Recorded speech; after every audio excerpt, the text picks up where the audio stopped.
अलक़ज़िया हाजिर है। दोनों भाइयों को अपनी बात बयान करने का मौका दिया जाता है।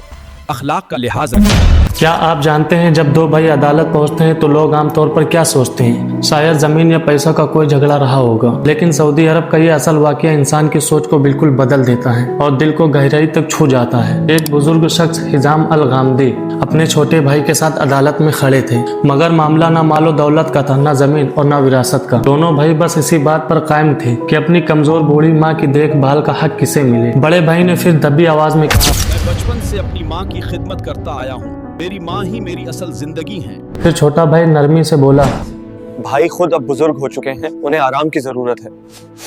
अब माँ की जिम्मेदारी मुझे संभालने दीजिए। फिर अचानक अदालत का माहौल एकदम जज्बाती हो गया। दोनों भाई अपनी माँ की देखभाल करने के लिए अड़ गए और ये टकरार भी मोहब्बत से भरी हुई थी। जज साहब ने जब उलझन महसूस की तो माँ को बुलाया और पूछा, आप बताइए आप किस बेटे के साथ रहना चाहती हैं? माँ की आंखें एकदम नम हो गई और उन्होंने कांपती आवाज में कहा, मैं किसे चुनूं? मेरे दोनों बेटे मेरी दाईं और बाईं आंख की तरह हैं। फिर जब माँ भी कोई फैसला ना दे सकी, अदालत को उम्र और हालात को देखकर फैसला करना पड़ा। माँ की देखभाल छोटे भाई के सुपुर्द कर दी गई कि वो उम्र में छोटा और सेहतमंद था। फैसला सुनते ही अदालत का माहौल एकदम गमगीन हो गया। फिर बड़े भाई की आंखों में आंसू आ गए और वो रो पड़ा।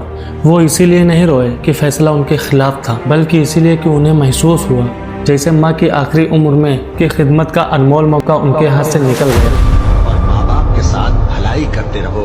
अगर उनमें से एक या दोनों तुम्हारे सामने बुढ़ापे को पहुंच जाएं, तो उनको उफ तक न कहना और न उन्हें झिड़कना, और उनसे बात अदब के साथ करना, और इज्जो नियाज से उनके आगे झुके रहो और उनके हक में दुआ करो कि ऐ परवरदिगार, जैसा इन्होंने मुझे बचपन में शफकत से परवरिश किया है, तू भी इनके हाल पर रहमत फरमा।